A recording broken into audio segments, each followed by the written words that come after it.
Overall जितने concepts हमने पढ़े तो कभी कभार इसमें से आपको फंसाया जा सकता है। अगर आपसे पूछा जाए व्हाट अबाउट मेटल ऑक्साइड, अगर आपके पास मेटल हो और मेटल के साथ ऑक्सीजन हो, इसका नेचर कौन सा होगा?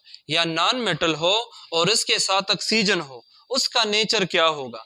तो जनरली यानी ये रूल फिक्स नहीं है, एक्सेप्शनल केसेस हर जगह है, लेकिन जनरली अगर मेटल हो और मेटल के साथ ऑक्सीजन हो, मेटल हो और मेटल के साथ ऑक्सीजन हो, ऐसे कंपाउंड्स बेसिक इन नेचर होते हैं। मैं सपोज करता हूं कोई मेटल ले लेता हूं, कैल्शियम एक मेटल है और इसके साथ ऑक्सीजन है। अगर आपसे पूछा जाए कैल्शियम ऑक्साइड किस नेचर का है, तो ये बेसिक नेचर का है। अगर मैं कहूं मैग्नीशियम एक मेटल है और इसके साथ ऑक्सीजन है, तो ये कौन से नेचर का है? ये बेसिक इन नेचर का है। इसी तरीके से अगर नॉन मेटल हो और इसके साथ ऑक्सीजन हो, समझ आ रहे, तो ये बनाता है कार्बन डाइऑक्साइड। अब देखिए कार्बन डाइऑक्साइड एक नॉन मेटल है और उसके साथ ऑक्सीजन है, तो किस नेचर का है? एसिडिक का है। नाइट्रोजन एक नॉन मेटल है और इसके साथ ऑक्सीजन है, कौन से नेचर का है? एसिडिक नेचर का है। सल्फर है और इसके साथ ऑक्सीजन है, किस नेचर का है? एसिडिक नेचर का है। अब क्वेश्चन ये इराइज होता है कि ये बेसिक क्यों है और वो एसिडिक क्यों है। तो इधर देखिए, इसके जो मेटल ऑक्साइड है इसका अंदाजा हम इससे लगाते हैं। इनको जब हम पानी में डिजॉल्व करते हैं ना, तो ये अल्कलीज बनाते हैं, हाइड्रोक्साइड्स बनाते हैं। कैल्शियम ऑक्साइड चूने का पत्थर है ना, इसको जब आप पानी में डाल दें तो ये कैल्शियम हाइड्रोक्साइड देता है, और कैल्शियम हाइड्रोक्साइड में हाइड्रोक्सल आयन है और कि नहीं है, तो लिहाजा ये बेसिक ऑक्साइड इसलिए है क्योंकि इससे बेसिक हाइड्रोक्साइड बनता है।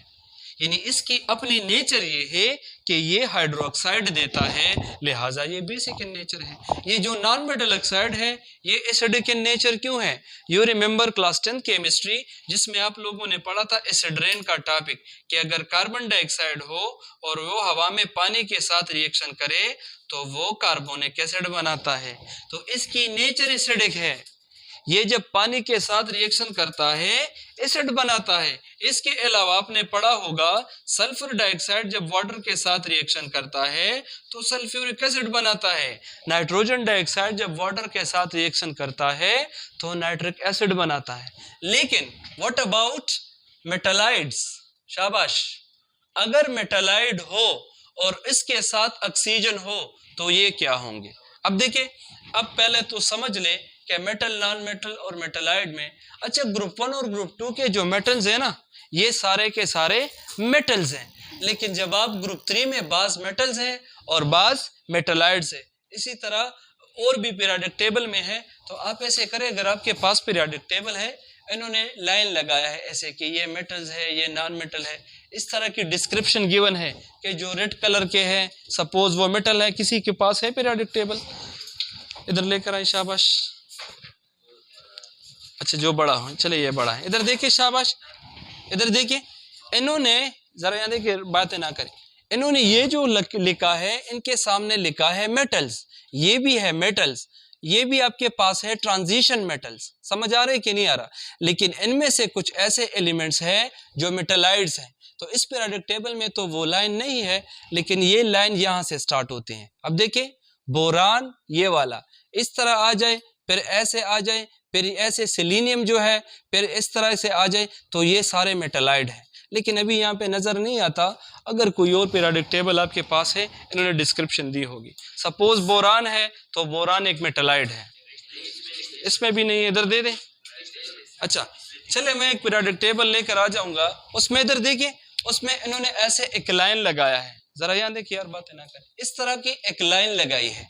तो इस लाइन में जो भी एलिमेंट्स आते हैं वो सारे क्या है? मेटालाइड है। तो बोरान भी जो है ना मेटल है और ना नॉन मेटल है, तो जो ना मेटल हो और ना नॉन मेटल हो उसको मेटालाइड कहते हैं। यानी ये दोनों की प्रॉपर्टीज शो करता है। पार्टिकुलर कंडीशन पे कभी ये एज अ मेटल काम करता है और कभी एज अ नॉन मेटल काम करता है। अब इधर देखिए, तो ये जो दो ग्रुप है सारे के सारे मेटल है, दरमियान में जो है इनको ट्रांजिशन मेटल्स कहते हैं। ये भी सारे के सारे मेटल्स हैं, लेकिन इनमें जो ये बाज है बोरान, सिलिकॉन, ये देखें आर्सेनिक और टेलुरियम, मैं इसकी बात कर रहा हूँ। तो सारे एक लाइन में है ना। अब मैं लाइन इसके ऊपर ड्रा नहीं कर सकता, लेकिन आप जब ऐसे लाइन लगाने टेलुरियम तक, तो ये सारे मेटलाइड्स हैं। तो अगर मेटलाइड है और उसके साथ ऑक्सीजन है, उसका नेचर क्या होगा? तो हमेशा याद रखिएगा, क्योंकि इसमें मेटल और नॉन मेटल दोनों की प्रॉपर्टी है, तो इसके जो ऑक्साइड होंगे वो एम्फोटेरिक होंगे। अब देखिए, अगर मैं कहूँ बोरान ऑक्साइड है, तो बोरान ऑक्साइड जो है एम्फोटेरिक है। बाज रिएक्शन में ये एज अ एसिड काम करता है और बाज रिएक्शन में ये एज अ बेस काम करता है। तो रूल क्या है? रूल ये है, अगर बोरान ऑक्साइड मौजूद है और उसके साथ स्ट्रॉन्ग एसिड है, तो ये एज अ बेस काम करता है। और अगर बोरान ऑक्साइड मौजूद है और उसके साथ स्ट्रॉन्ग बेस है, तो ये एज अ एसिड काम करता है। समझ आ रहे कि नहीं आ रहा? एक्सेप्शनल केसेस भी है। अब देखिए, एल्यूमिनियम ऑक्साइड जो है, एल्यूमिनियम ऑक्साइड में एल्यूमिनियम एक मेटल है और ऑक्सीजन के साथ कनेक्टेड है, तो ये बेसिक इन नेचर होना चाहिए। लेकिन इसके भी जो कंपाउंड्स मिलते हैं वो एम्फोटेरिक है। ये कभी कभार एज अ एसिड काम करता है और कभी कभार एज अ बेस काम करता है। और ये तो मैंने आप लोगों को बताया भी था कंजुगेट एसिड और बेसिस में, कि एक एसिड बसाते खुद एसिड काम करता है, लेकिन उसमें बेस प्रोड्यूस करने की भी एबिलिटी होती है। और दूसरा पॉइंट ये है कि कभी भी कोई रूल फिक्स नहीं होता। एक मेटल ऑक्साइड हमेशा बेसिक नहीं हो सकता। अगर उससे ज़्यादा बेसिक चीज़ उसके सामने रखा जाए, तो वो metal oxide as a acid काम करता है। इसके साथ ये कंसेप्ट भी जो है ख़त्म हो जाता है। Thank you.